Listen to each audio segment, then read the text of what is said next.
Se cair, é pênalti. Também depende do adversário, né? Cara, o Carleto Ancelotti tá em dúvida.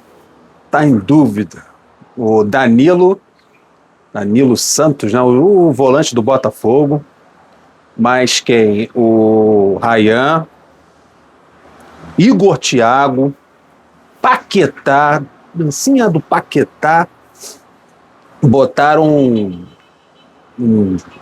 dúvidas na cabeça do experiente técnico da seleção brasileira após o homem. Mas é contra o Panamá. Mas, amigo, são muito bons jogadores, mostraram muita qualidade. O Igor Thiago é uma característica completamente diferente, mostrando que o Ancelotti, durante a Copa do Mundo, dependendo do adversário, ele pode mudar esquema. Isso ficou bem claro na coletiva dele. Ele falou assim que a partida deixou dúvidas para ele, por causa da atuação e das características dos jogadores. Olha o que ele falou. Perguntaram a ele sobre o Paquetá.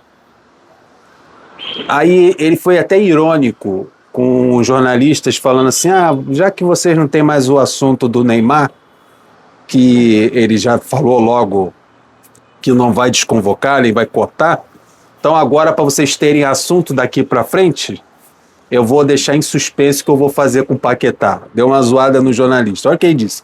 Até a Copa, vou criar um pouco de suspense para render assunto. É uma ajuda para vocês. Ele riu. Afinal, o tema Neymar já acabou, brincou o Ancelotti ao responder sobre o encaixe de Lucas Paquetá no time. Por quê? Ficou nítido que os dois volantes que jogaram no primeiro tempo, principalmente o Casemiro fez até um bom jogo, mas o Bruno Guimarães ficou abaixo. Ele é menos intenso, menos criativo. Então ficou somente aqueles dois volantes ali no sistema 4-2-4. Ele está até em dúvida da utilização dos 4 atacantes na Copa do Mundo, para poder ter esse encaixe do Paquetá no meio de campo. Para tirar ele vai precisar tirar uma dessas peças ofensivas para que o Paquetá jogue, porque no primeiro tempo não tinha esse jogador que fizesse esse link do meio de campo com os atacantes. Muita bola longa, muita bola esticada, bola no Vinícius Júnior na esquerda, ou bola no Luiz Henrique na direita. Não teve no primeiro tempo da seleção brasileira essa construção no meio de campo. Alguém que pensasse o jogo. E ficou, independente de ser Panamá ou não, ou França ou Alemanha, o que ficou nítido a diferença de um tempo para o outro. Porque num primeiro tempo tinha 2 volantes apenas no meio de campo para armar o jogo, e no outro, no segundo tempo, tinha um meia de criação, que foi no caso do Paquetá, que encontrou 2, 3, 4 bolas, encontrou os atacantes jogando bola por cima, entre os zagueiros. Um meia, alguém para criar as jogadas no meio de campo. Por isso criou essa dúvida no Ancelotti e a incerteza se ele vai com 4 ou 3 atacantes e um meia de criação para os jogos da Copa do Mundo. Ele pode muito bem, óbvio, variar de um jogo para o outro. Um jogo que o adversário está mais fechado ou mais aberto, ele se utilizar de 4 atacantes. Num jogo em que ele precisar ter mais essa bola no meio de campo, a construção de jogadas, ficar mais tempo com essa bola, ele vai precisar de um meia armador, e o Paquetá seria a única peça que ele tem no elenco para tentar fazer algo de diferente ali. Por isso surgiu essa dúvida na utilização dos 4 atacantes, que eu acho que é um exagero. Eu sei que ele levou para a Copa mais atacante do que meia e do que zagueiro, por causa da safra da seleção brasileira, né? Nós temos muitos pontas, vários jogadores de lado de campo, aí você tem que encontrar vaga para cada um deles. O Rafinha, numa entrevista, até falou sobre isso no pós-jogo. Rafinha falou que quando o Yamal surgiu no Barcelona, ele teve que mudar de posição, ele que jogava pelo lado direito, pela extrema direita, ele teve que vir mais por dentro. Na seleção brasileira ele fez isso no primeiro tempo. Então mostra que os jogadores precisam encontrar o melhor encaixe, como na Copa de 70. Cada um foi jogar diferente de como jogava no seu clube, para que todos pudessem estar em campo juntos. né? O Tostão não fazia aquela função que fez na Copa, e por aí vai. E o Rafinha falou que está disposto a jogar em posições diferentes para ajudar a seleção brasileira. Foi perguntado também para o Ancelotti em que posição ele pensa utilizar o Neymar na Copa do Mundo. Quais são as posições? Ele deixou bem claro sobre isso, e o Rafinha está com a posição dele ameaçada, tá? Com a possibilidade do Paquetá jogar por dentro, ali no meio de campo, como fez no segundo tempo, e também na utilização do Neymar.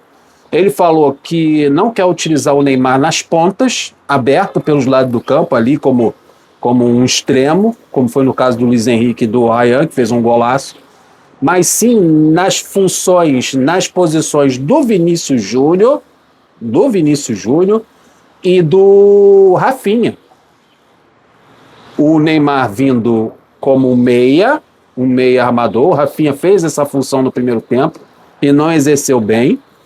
E o Vinícius Júnior. O Vinícius Júnior não é um extremo, não tem jogado como um ponta, jogador de linha de fundo, como faz o Ryan e o Luiz Henrique. O Rafinha, ele vem por dentro. O Vinícius Júnior, ele vem por dentro.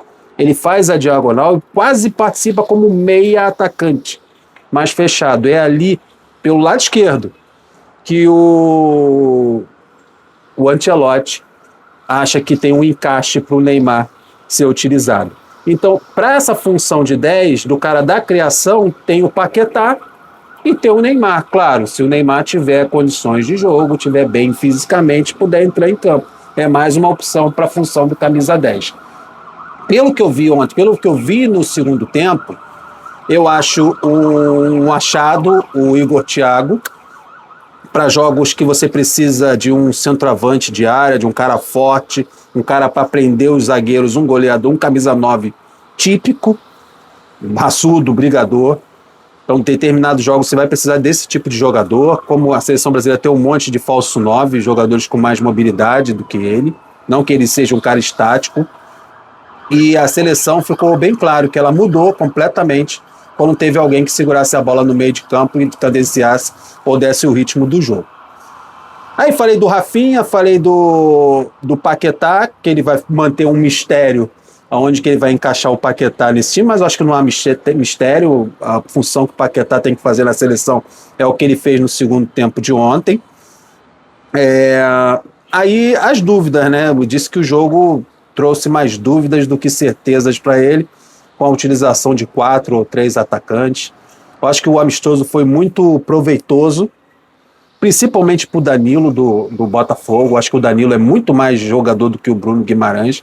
Chega na área, entra na área, sabe finalizar, tem um bom passe, é um baita de um volante espetacular, né?